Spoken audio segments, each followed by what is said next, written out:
1945년 8월 6일, 단 43초 만에 한 도시의 운명이 영원히 바뀌었습니다.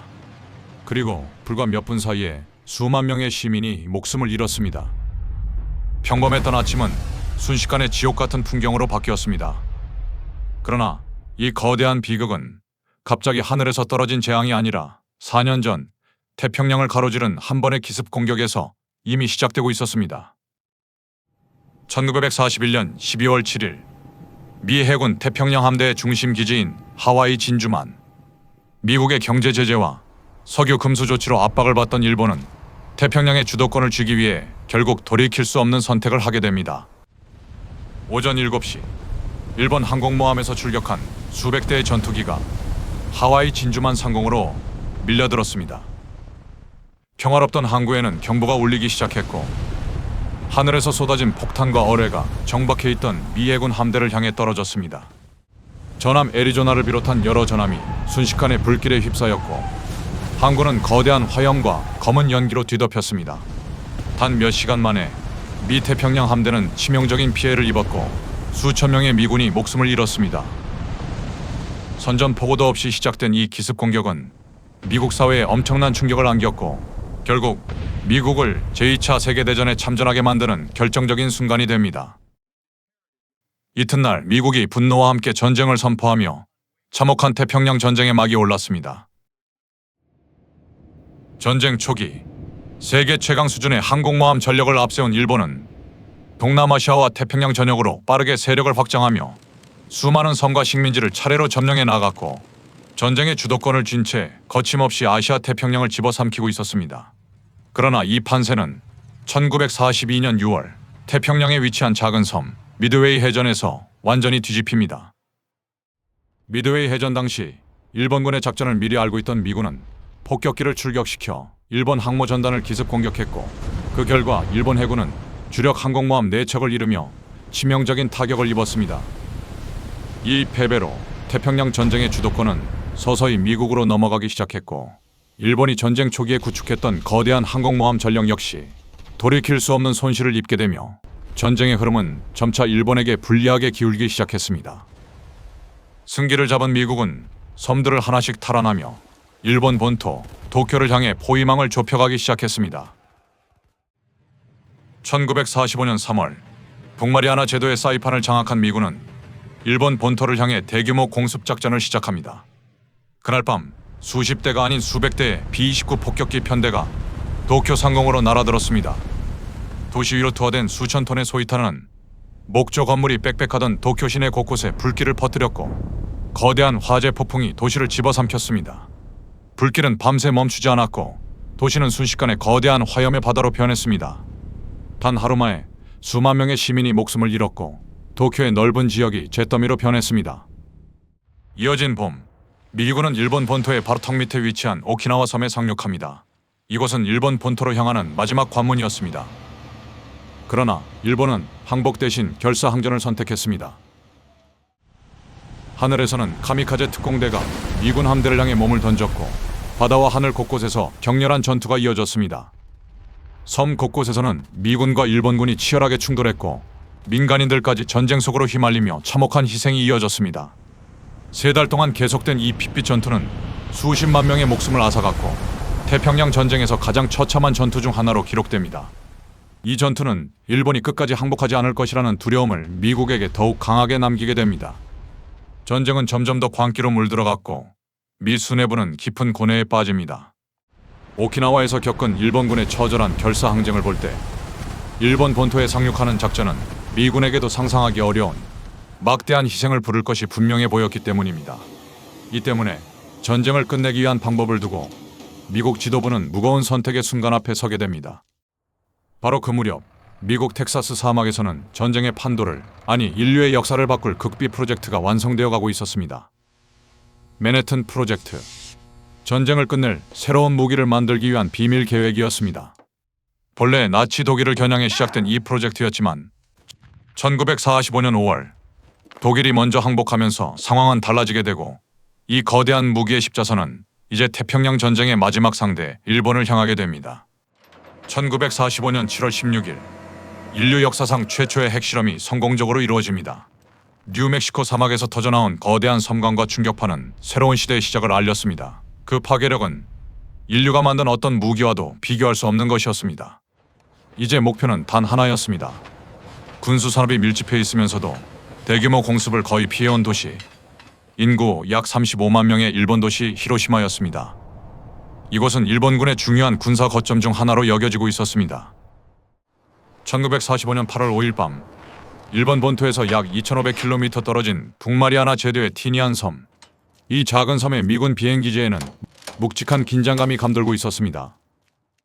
그 가운데 한 폭격기에는 지금까지 전쟁에서 한 번도 사용된 적 없는 무기가 준비되고 있었습니다. 코드명 리틀보이. 길이 약 3m, 무게 4톤이 넘는 이 폭탄은 특수 리프트를 통해 B-29의 폭탄창으로 천천히 들어올려집니다.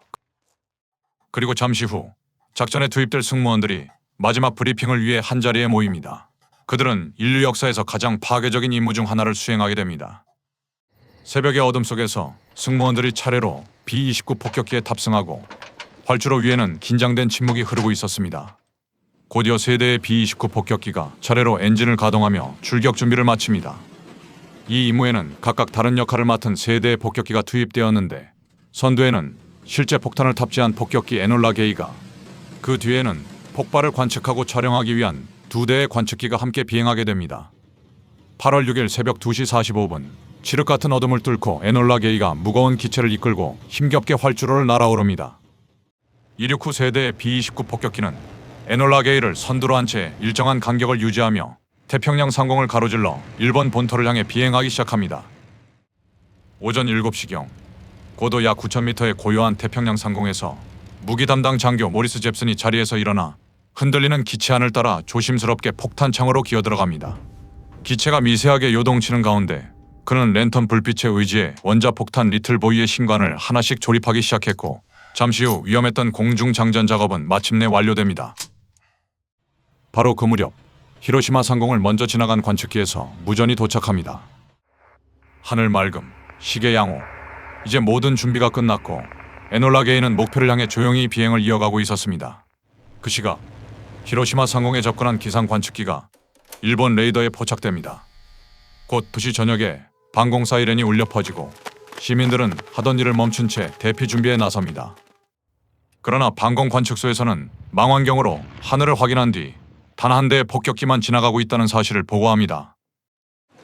대규모 공습이 아니라고 판단한 일본군은 곧 경보 해제를 명령했고, 사이렌이 멈추자 시민들은 다시 일상으로 돌아가기 시작합니다.